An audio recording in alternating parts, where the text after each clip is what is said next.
and it hits me, oh my gosh, this is that triangle. You know, there's explanation for everything that occurred in the Rendlesham-Bars incident that doesn't involve aliens at all. It was completely silent. It comes right over our heads. He saw a classic flying saucer, really, standing in a clearing. He turned over to my father and held his hand, and he looked in his eyes, and he said, "We're not alone."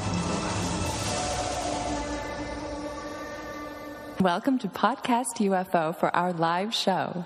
We're live every Wednesday at 8 p.m. Eastern Standard Time on the Dark Matter Radio Network. Please remember to visit the website podcastufo.com for past episodes, blogs, and forums. During the show, feel free to participate live in our chat room. And don't forget to like us on our very active Facebook page. Well, hello, everyone, and welcome to the show. This is Martin Willis, your host. And we do not have Alejandro Rojas coming up with the news. He's on a beach somewhere in Southern California as we speak. Well, our guest tonight is Richard Sauder, PhD, and we may get a little bit off of the UFO topic. We'll be talking about his books and a lot more. His books include, not especially in this order, but Underwater and Underground Bases, Hidden in Plain Sight, and Underground. And so he'll be a real interesting guest coming right up. I want to thank everyone for their support. If you have not subscribed to hear the second part of the show, please go to our website. It can cost you just $1 or more a month. And all that information is right on the website. You can always hear the show 100% for free live and right here on the Dark Matter Digital Network. And anyone that signs up for $10 or more gets a free T-shirt. And we have a couple people that signed up recently. I want to thank Sean, Paul, Carl. Thank you all for signing up. I appreciate that. Now, Alejandro, like I said, is not here, but I'm going to just do a little bit of the news myself. And all of these news stories, you can see the links to the original stories and pictures, etc., right in our show notes on podcastufo.com. Well, similar UFOs appear over Japan and U.S. cities, and this was written by Lee Spiegel. Strange lights over Osaka and Milwaukee, both, and they're very, very similar. If you look at the pictures, you can see the picture right on our show notes of how these look almost exactly alike, and they could be Chinese lanterns, but they look kind of white for that. And one of them, I think, was really interesting because the one in Milwaukee was videotaped and posted to Facebook, and this was by a Wisconsin police officer, and it was right near Milwaukee on July 25th. And his last name is Rojas, Gustavo Rojas, and he and his partner saw these lights maneuvering around in the sky and forming strange patterns before they eventually vanished. And again, Lee Spiegel wrote about that and Huffington Post. And the next story I wanted to talk about is UFO watching the Apollo landing. Even NASA won't say. NASA hasn't been able to explain why it looks like, and an image that was taken during the Apollo 11 moon landing, it looks like a piece of the moon is like lifting up, or some people are speculating it's a UFO. I think the unusual part of this whole thing is that NASA doesn't have an answer for what it is. It looks like some type of anomaly. Could be something natural, almost like a mirage type of thing. It's awful hard to say, but it's a great-looking picture. I hope you check it out on our website.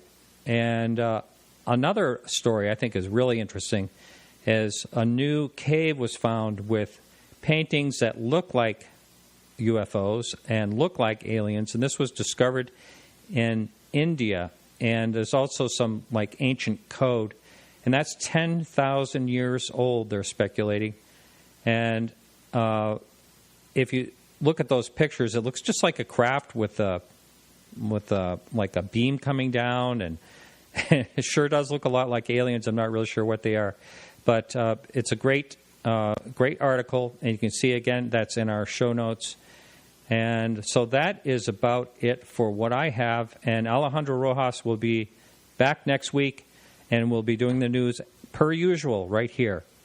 All right, so our guest is upcoming, and if you hold on you know what? I'm not going to do a music break. We're going to introduce him right now. Richard Sauder, you there? Thank you. Yes, sir, I am. Thank you for happy joining to be us. with you. Yes. So, Richard, why don't you give your quick background to the listener who may not be familiar with who you are? Well, I am a native Virginian. I was born and reared in Virginia on the east coast of the United States back in the late 50s and 60s and early 70s. And since then, I went on to work and live and study and travel and be active in many other of the American states. At present, I am living in a voluntary exile in Ecuador. I would like to remain here. I prefer to remain in Ecuador. I intend to remain at any rate in South America. I do have some academic degrees. I have a degree in sociology, in Latin American studies, in political science, and a fourth degree in forestry and ecosystem management. I'm perhaps best known for my series of little books on underground and underwater bases and tunnels.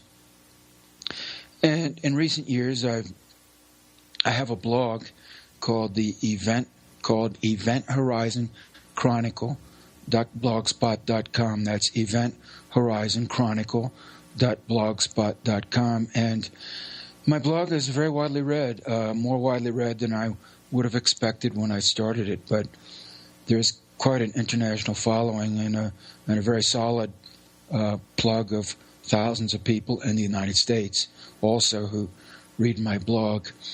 And that's a little about me. Uh-huh. Now, do I get the hint that you may be becoming an expat? You may move to South America? Is that what you just said? Much money, without much money, and I have very little money. Just to get rid of your United States citizenship costs a few $1,000 that I don't have. And then acquiring a residency visa in another country costs many more thousands of dollars that I don't have. So for want of money, it's not a very feasible route for me unless and naturalize that way. So far, I have not met the woman that I would prefer to marry. And so I haven't pursued that avenue.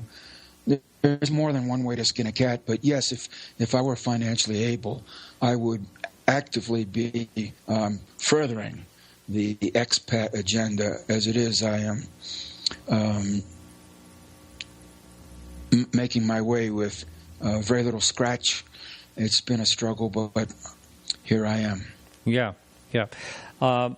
And your books, are they pretty well read? You had one, I saw you have some on Richard Dolan Press. Well, my latest book, which came out in 2010, is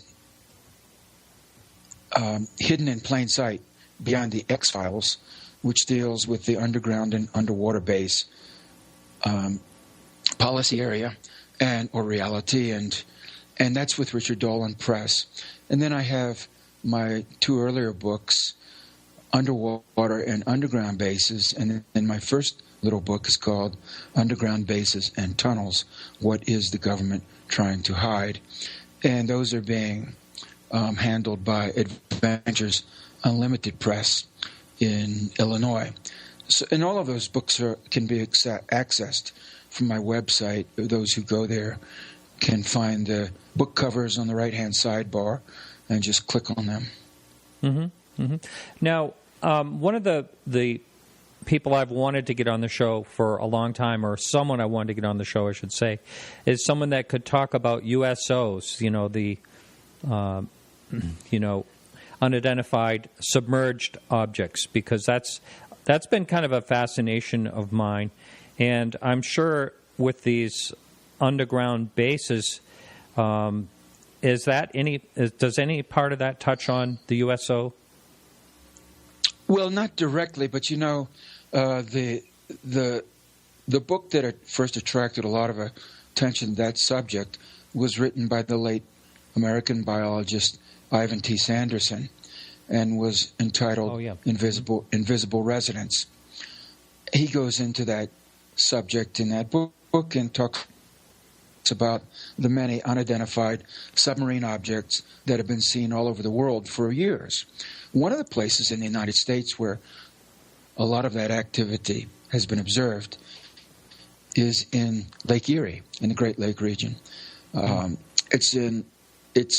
I don't assume just because an object is seen going into or coming from the ocean or any other body of water, that it must necessarily be an extraterrestrial craft, i.e. an interplanetary UFO or something like that. It could quite easily be terrestrial technology developed by the United States military-industrial complex, among others.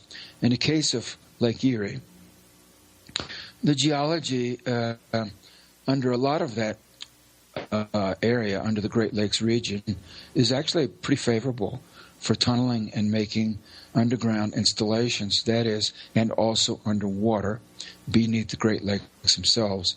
That is because there's a thick stratum of deeply buried rock salt in that region, and a lot of it lays under Lake Erie. It also extends over to the Detroit area.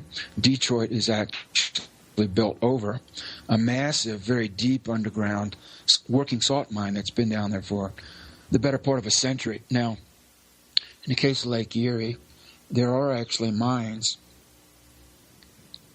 that go offshore under the lake bed, and the shafts are sunk down, and then the tunnels go out. I think in the Cleveland area, there's a facility like that, and one or two others on the shore of Lake Erie there in Ohio.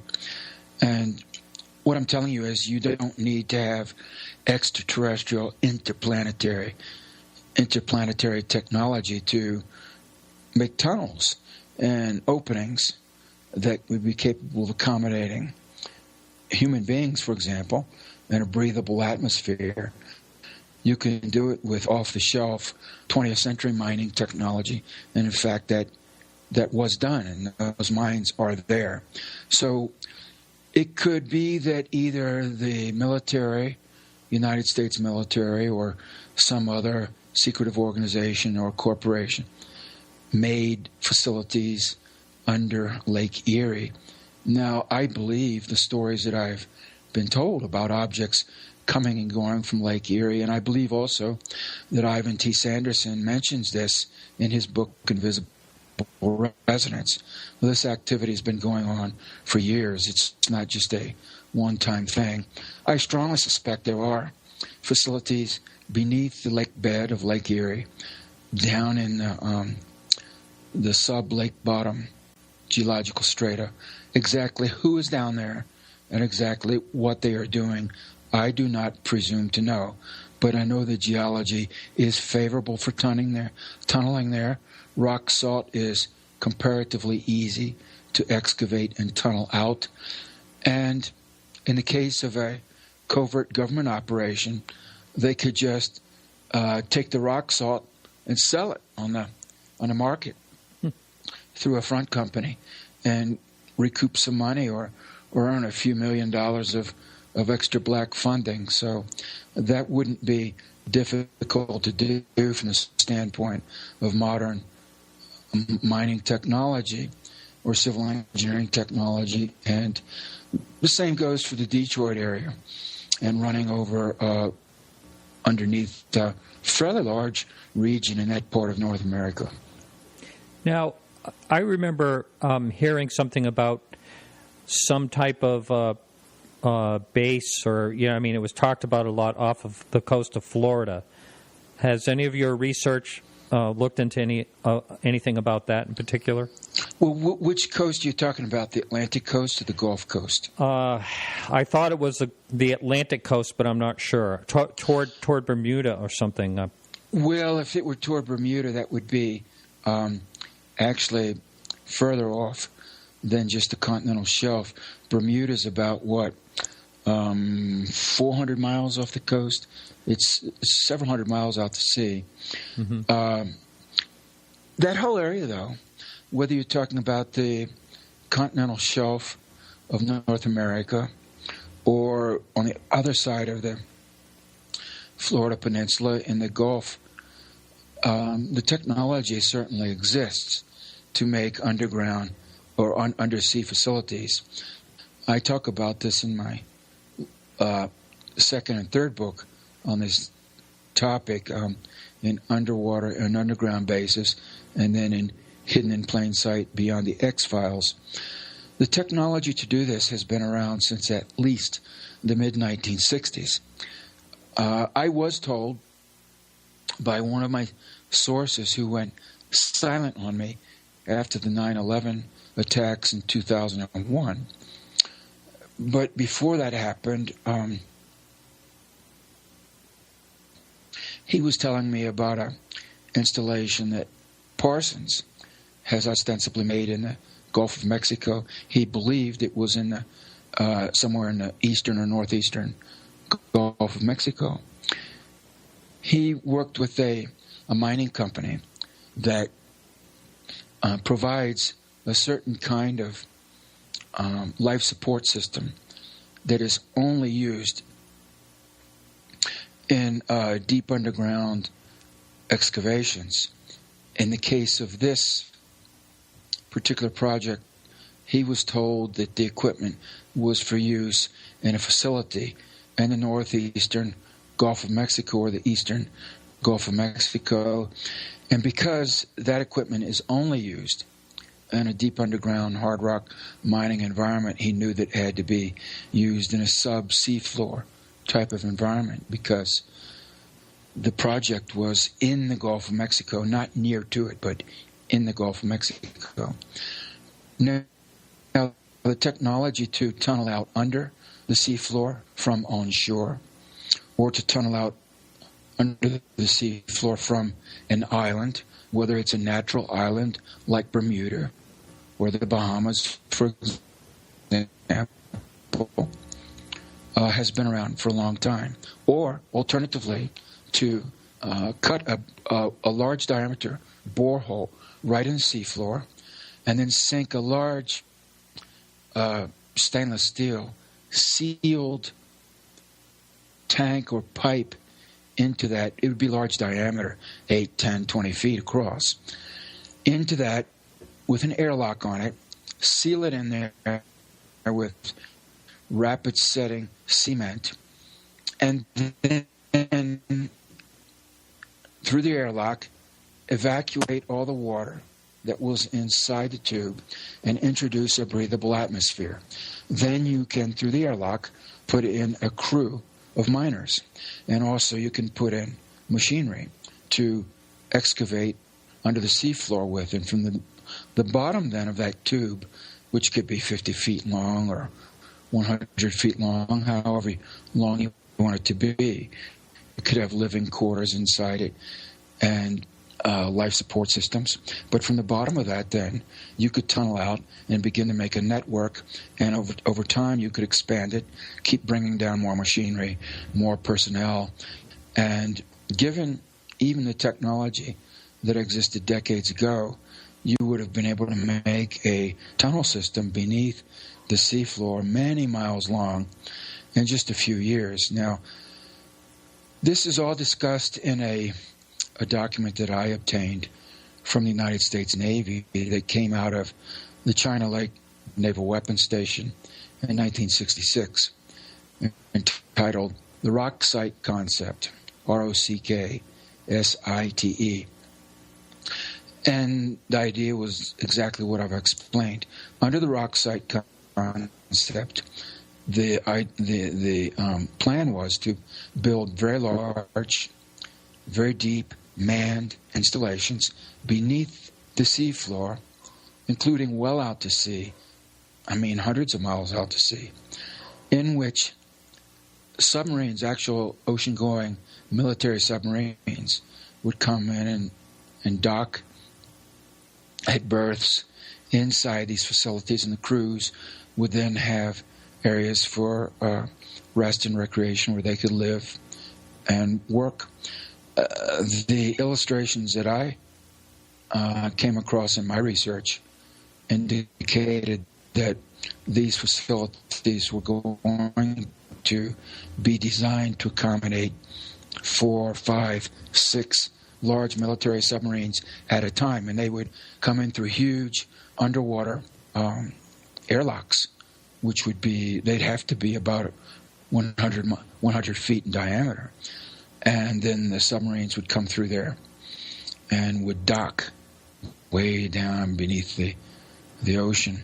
And also the Stanford Research Institute came out with a very similar R&D or planning document just 2 or 3 years after that, expanding on that concept a little bit. And in these documents, there were a number of purposes given for these facilities. Of course, the military purpose, undersea submarine bases, and also undersea nuclear missile bases, where the nuclear missiles would be embedded in the seafloor in missile silos way down there, thousands of feet in the seafloor, or as scientific research stations for oceanography, for geology, for seismology, for a variety of different studies that you could do in that environment, or alternatively as industrial facilities, for example, as geothermal power plants, or as potentially as mines. You know, you might run across rich deposits of anything, gold, platinum, diamonds, whatever. This seafloor is quite rich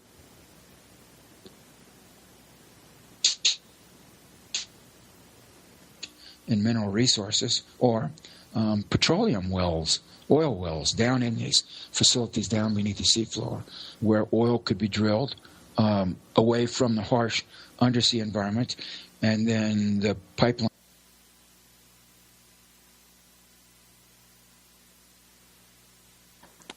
and siphon off the petroleum. So everything, anecdotal accounts I've been told, facilities have been built, and I strongly suspect, based on what I've heard and I've been told, that some of these are definitely not terrestrial human facilities, that there do seem to be some off-planet groups coming here. They may or may not be human, but it does appear some of them look pretty human, and for whatever reason have set up shop down way beneath the sea. For one thing, you get a whole lot of physical security by doing that, and only those with advanced technology that enables them to sail around thousands of feet beneath the sea surface could come calling. So that's a little bit of an introduction to that. Thank you. Your mic is cutting out a little bit here and there, but we're moving along because there's really nothing we can do at this point about that. Pardon me. But what would be the advantage of having these underground? You did mention a possible geothermal power plant, but I mean, what would be the advantage for submarine bases? So they wouldn't have to surface, or what are your thoughts on that? I don't know, and the documentation that I ran across didn't explain that, why the Navy would want to have undersea submarine bases. One reason that was given, which I mentioned, was to put nuclear missile silos down in the seafloor, away undersea. I believe that may have been done. So that would be one reason. Another reason that was mentioned in literature I saw was to have undersea manned hydrophone bases or acoustic listening bases where they would be able to spy on submarine traffic of other countries, for example, or ship traffic, or I would presume probably also on UFO traffic, since there seemed to be a number of UFOs coming and going from the oceans and seas of this planet. So those are the things that I saw explicitly mentioned, not the UFO part, but to have underwater acoustic or listening stations, and also the idea of stationing nuclear missile bases at great depth beneath the sea, along with a manned component. I think that may have been done. I do believe that in the case of bases for submarines, that it could give an extra layer of security to have some, shall we say, off-the-books nuclear submarines that go sailing around to secret underground bases, undersea bases. And they're off the books, and they go quiet for long periods of time because they are not in the water. They're actually buttoned up inside an undersea base. I wouldn't rule out that is going on, but I'm not an insider, so I couldn't say for sure. Now, what about underground? Well, before I move on, there was something that came up on the message board, and there's another radio host that claims there's this deep, massive underwater base somewhere off the coast of California. You need not mention the host.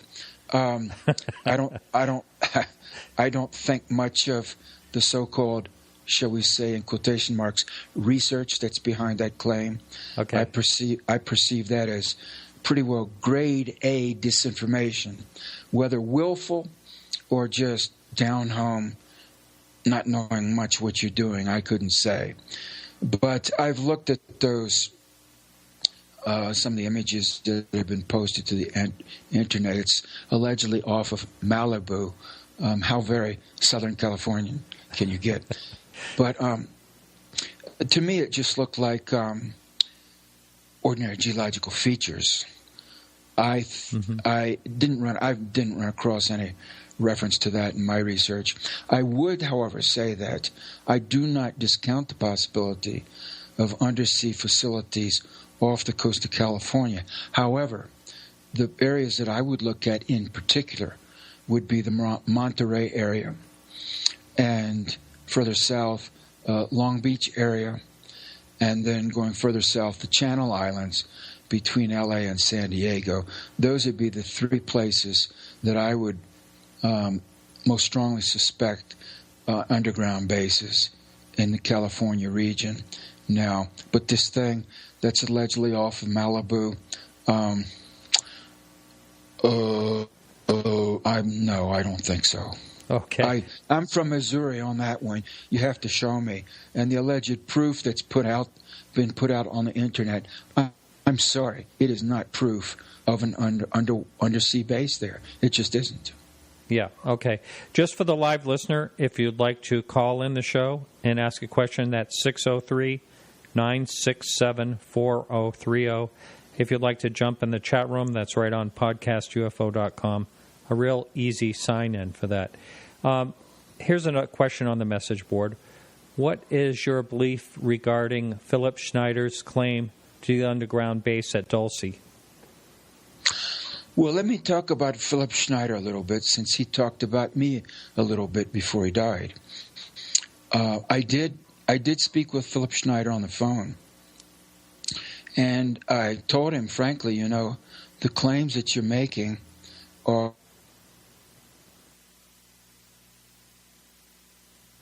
what you're saying. I need to see some proof. You say you were involved in these projects for years. Show me some evidence of that. You must have some evidence. So he said, yeah, I'll send you a box of evidence, the documentation. And he never did. I never received anything from him. I believe I talked to him twice, 3 times at the most, but I think it was 2 reasonably long phone conversations. He never sent me anything. And then he turned up dead. The other thing about that is, before he died, he was publicly saying that Richard Sauder, a PhD architect who worked on the underground facilities, was risking something, his life or his well-being or whatever, to talk about these things. And clearly referring to me. But in the account that he gave that's out on the internet, my last name is misspelled. My personal credentials are badly misrepresented. I don't have a PhD in architecture. I've never had any involvement with the field of architecture, professionally or academically. I don't have any qualification in the field, never worked in the field. So that is just flat 100% wrong. And my name is misspelled. And then the other thing is, he says that I worked on these projects. And that is also flatly false as well. I have researched the topic, but I've never worked on those projects. I've never been any kind of insider. I've never been in the alphabet soup or worked for the corporations involved. So what I'm telling you is, if he could get my basic personal and professional details so wrong after talking with me on the phone 2 times at some length, then how are we to believe other more sensational claims of his? I've found him to not be thinking clearly at all. Now, and then he died. So what I'm telling you and your listeners is, flesh and blood person. I'm not a mysterious underground base or an elusive alien race here to do God knows what. I'm a flesh and blood man. I'm walking around and living my life like everyone else in the middle of society, and have been for decades. So if he could get my basic biographical and professional details so wrong, then I have doubts as to most of the rest of his story. Now, people will say, but he had burns on his chest. I never saw his chest, but giving that part of the story the benefit of the doubt, let's say he had burns on his chest or elsewhere on his body. Please understand that there are many ways in this world to get burned. And one of the least likely ways to get burned is being shot in the chest by an alien with some Star Trek ray gun. Guys get burned all the time working on projects in their shop, or taking a blowtorch to the oil pan on their car, or some, thick-skulled ideas they have. I mean, you might say no one's that dumb to do that. Well, I'm telling you, it happens every day. I've worked in industry where I worked with blowtorch, with an acetylene torch, and I was really careful. I never got badly burned. There's a few sparks, and that's it. But when you're working with acetylene torches, with arc welders, with that kind of thing, you can get burned, and pretty badly, and it's not that hard to happen. So I don't know how Phil Schneider got burned, if indeed he was. And as for the rest of his story, the same thing goes. Just because he very melodramatically said in the months and couple of years before he died that, I worked on a deep underground base in Dulce, New Mexico, and, I was in a firefight with these little aliens and blah, blah, blah. Never seen any proof of that beyond Phil Schneider's say-so. Right. Yeah, there was a lot of controversy about that being some disinformation as well, the Paul Benowitz case and all that. I don't know if you ever...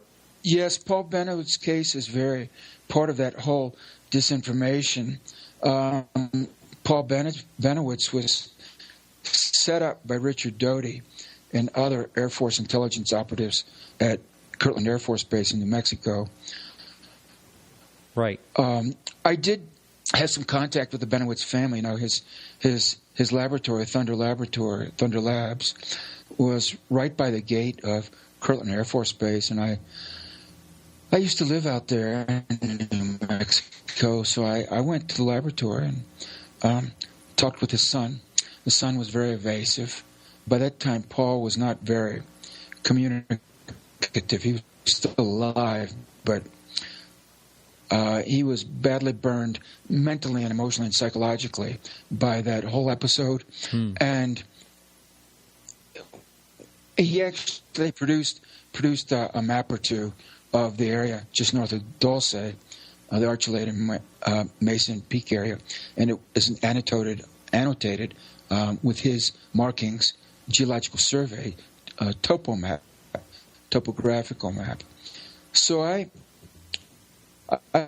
got a really good high quality topographical map of that area, and following to the contour line precisely the markings that he had made, I went up there and I climbed the place and I walked all over.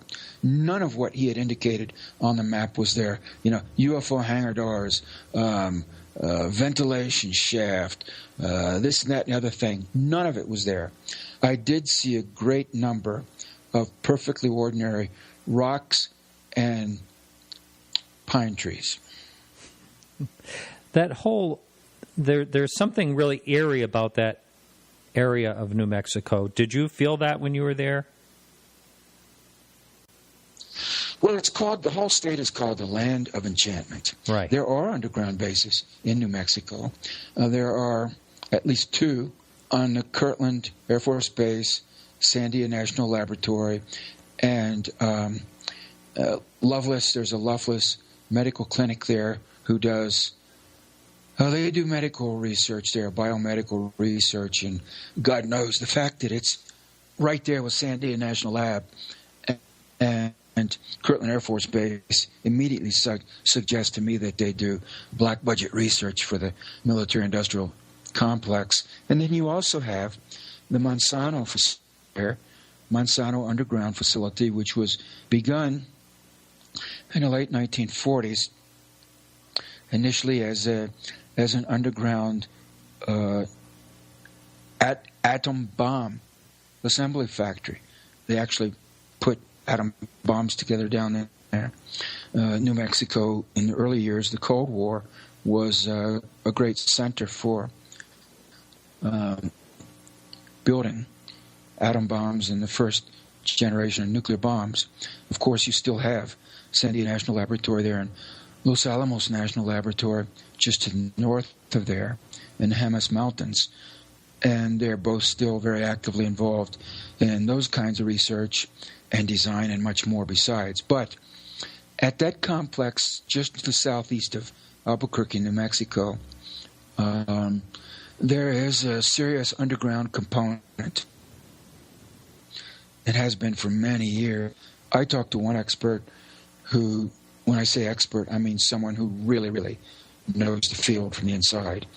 And what I was told is that the Monsanto underground base is vast.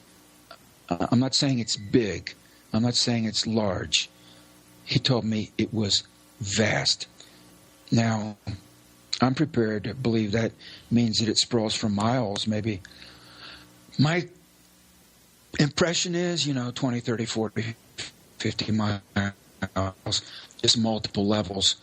I couldn't tell you what's down there. I just couldn't. I think we're talking about a tangential, compartmentalized society that exists on our home planet about which we know practically nothing. The few crumbs I found in my research, I'll actually qualify that as saying the many crumbs, informational crumbs, and crumbs of documentation that I found in my research clearly reveal that there's been a 70-year-long program now of major underground and, it seems, undersea construction as well, and yet we don't know what's happening down there. I suppose we might know 1%.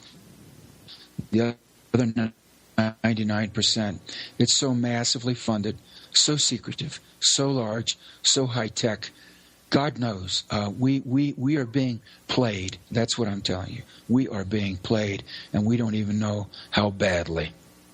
I've heard, rumors of the black budget being like this massive amount of money that goes, that it disappears and no one knows exactly where it goes. So, yeah, it would be hard to figure that out.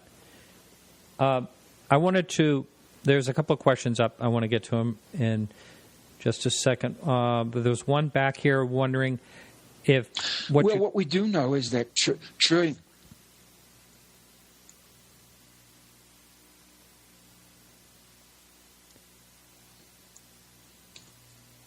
Are you there? I could not hear you. Can you restate the question, please? Okay. You dropped out. One of the questions up on the message board, they wanted to know what you thought about an underground base at Area 51. Sure. I think Nevada has all kinds of tunnels beneath it. And Area 51 is one of those places. But not only Area 51. I think it's Fallon Naval Air Station, which is in the northern part of the state. And then you have S4, you have Nellis Air Force Base, and other facilities here and there around the state. Nevada is New Mexico. It's tunneled out.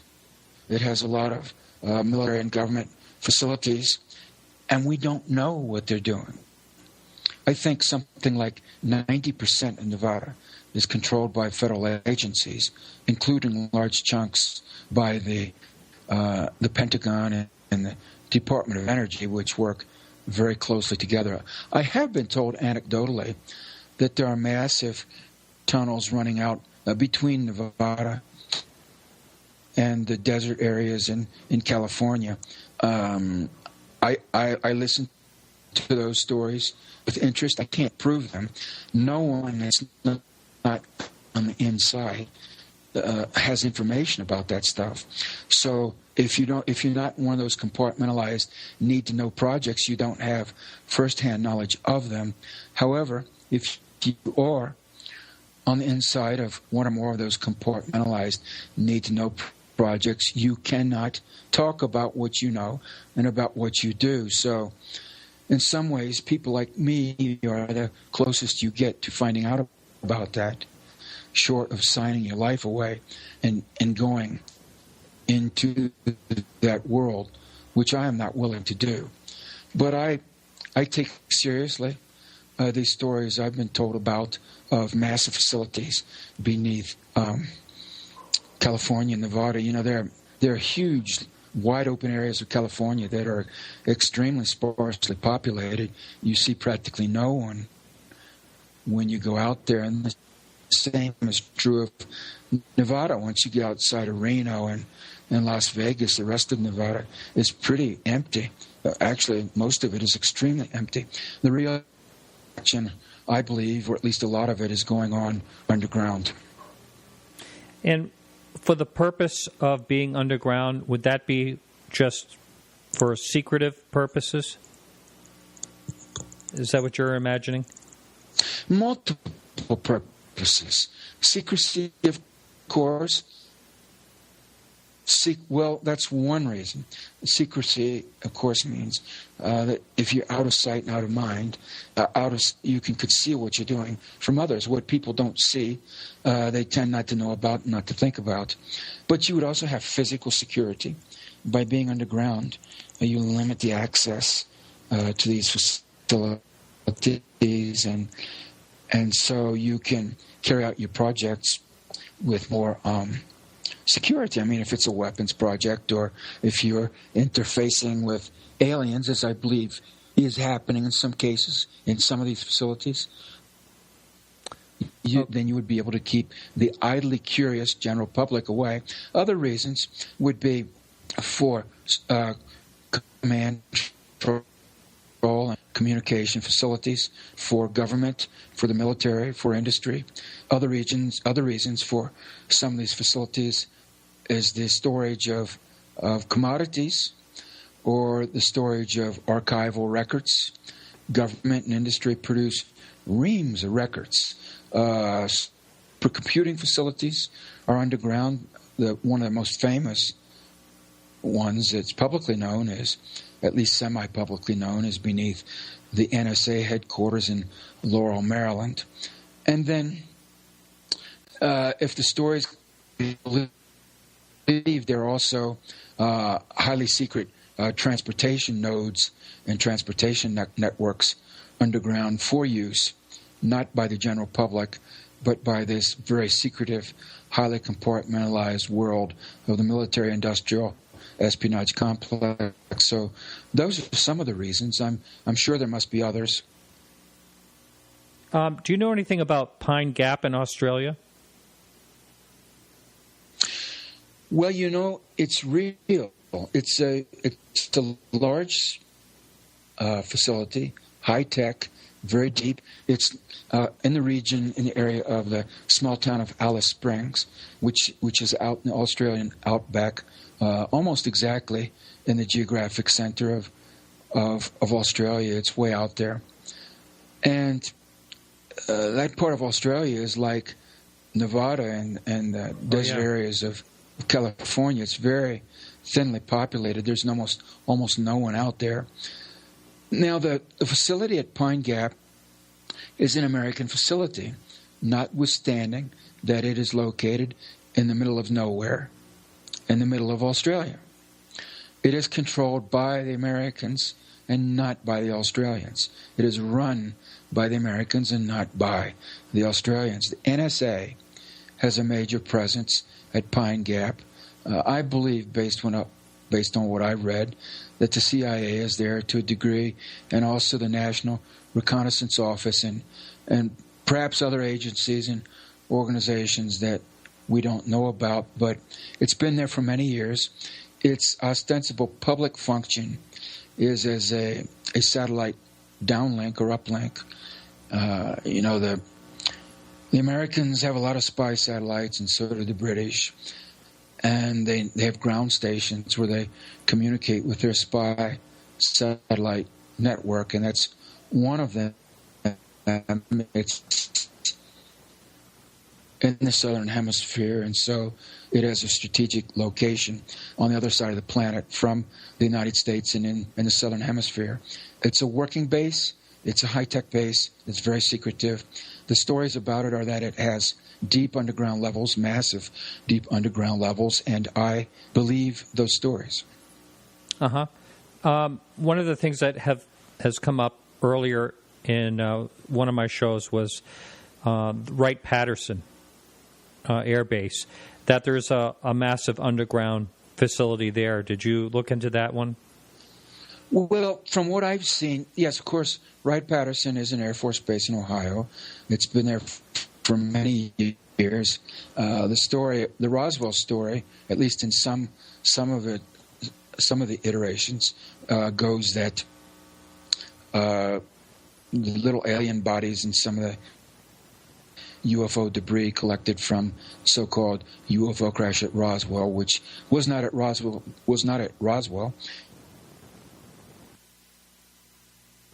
One crash of one craft, but Wright-Patterson is often put into that story as an important element because it was for a long time a base where the Air Force analyzed and did reverse engineering on foreign technology. And I suppose UFO technology would qualify as foreign technology. And then, of course, there are stories about underground tunnels and work areas at Wright-Patterson. I've read some of that information. I think they've been there for a long time. I don't know how deep the stuff at Wright-Patterson goes. Listen, at any American military installation, you're quite likely to have one or more underground facilities. I say that because the black budget is so huge, running into the trillions of dollars.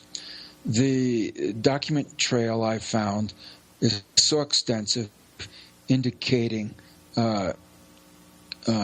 ongoing military interest in underground tunnels and bases over a period of decades.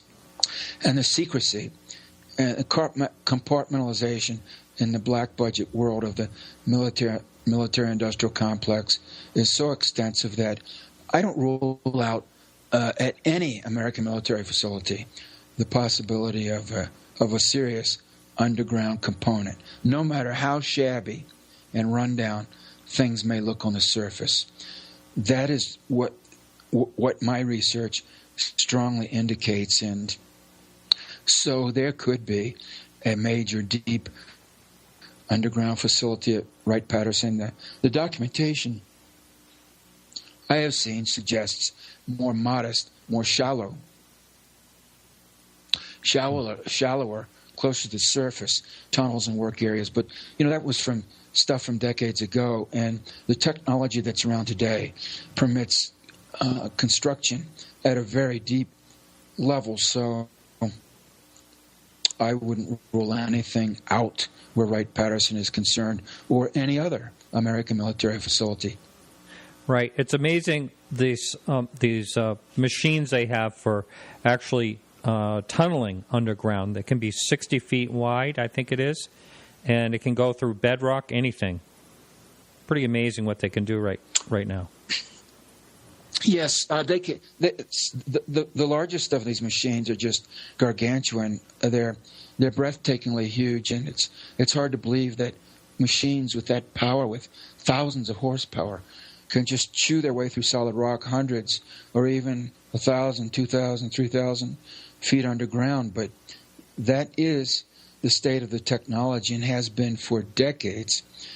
Now, you could even come in from miles away. It could be that there would be just using Wright-Patterson as one hypothetical example, since I've never been underground beneath Wright-Patterson and am highly unlikely ever to go underground beneath the Wright-Patterson Air Force Base. But if you wanted to make a serious tunnel network beneath Wright-Patterson, you wouldn't have to start tunneling right there. You could, if you wanted to, you could tunnel in from 20 miles away or 50 miles away, and no one would be the wiser. Right. A question up on the message board. Do you think any of the bases could function as protected spaces in anticipation for Earth disasters? No, these facilities are not intended for thee and me. They are intended for use by the military-industrial complex and others. There really is no civil defense provision in this campaign.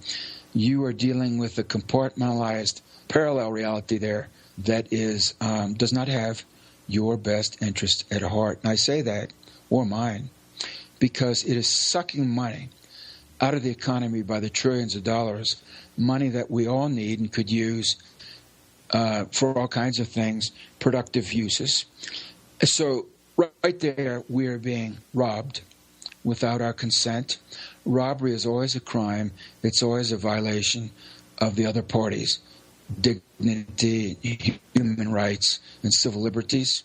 And so the fact that a massive crime is being committed against us without our permission, right there tells you that what is being done is not being done for us, but is being done to us. Wow. I think earlier someone said that Rumsfeld said that there was $2.3 trillion missing from the federal budget back in 2001. Have you followed that type of missing figures along the way here? Well, you can't find out where that money went. What you have to do is rely on what you can find in the open literature and newspapers and books and documents and journals and so forth, professional journals. At that time, he was talking about $2.3 trillion of spending that the Pentagon accountants could not account for. Now, just you try that excuse in your personal financial affairs.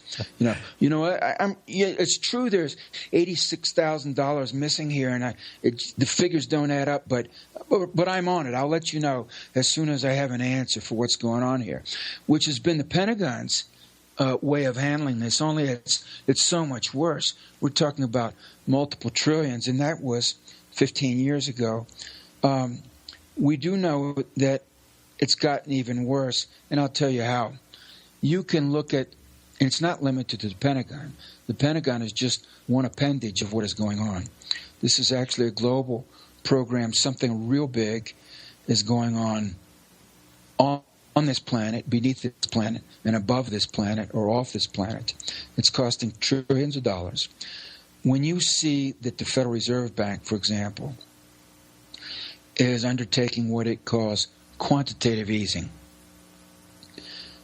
what that means is it is creating money out of thin air by the trillions, and it is funneling it to large Fortune 500 companies on Wall Street, to stock brokerages, to major banks in the United States and in other countries around the world, and none of this is being accounted for. Representative Alan Grayson, who has been in the Congress, United States Congress in recent years, has in congressional hearings quizzed high-ranking United States Federal Reserve Bank officials about this.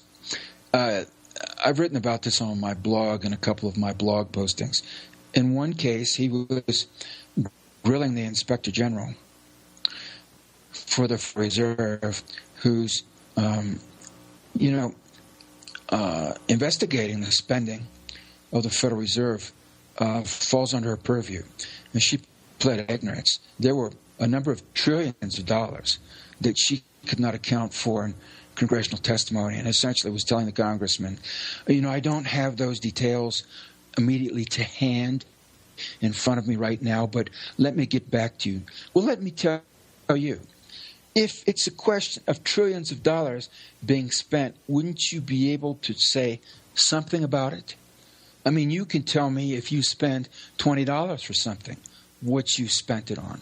And here, trillions of dollars, literally trillions of dollars on the Fed's balance sheet were under discussion, and he was querying her about it, and she had no answer. That's how opaque the system is. And I'm suggesting to you that if a sitting United States congressman in sworn congressional testimony cannot get a straight answer, just consider how much harder it is for someone like me and other researchers like me. We're up against something huge that's hard to research, it's hard to understand, but what's clear is that trillions of dollars are being sucked out of the system in the United States and around the world. It's not being put to productive use in the so-called brick-and-mortar economy. It's not being, this vast sum of money is not being put to productive use or any visible use at all in the realm in which ordinary people live their lives by the hundreds of millions and billions. So where is it going? Obviously, somewhere else. It's going somewhere else. It's doing something else. My research shows what one of those things must be, demonstrably must be, and that is underground and underwater tunnels and bases. There's also a growing body of research that strongly points in the direction of one or more secret space programs, and again, not limited just to the United States. And then we also have this burgeoning artificial intelligence technology that's being brought online very rapidly now. Our world is being transformed at warp speed, and not in a good way if you're a natural human being.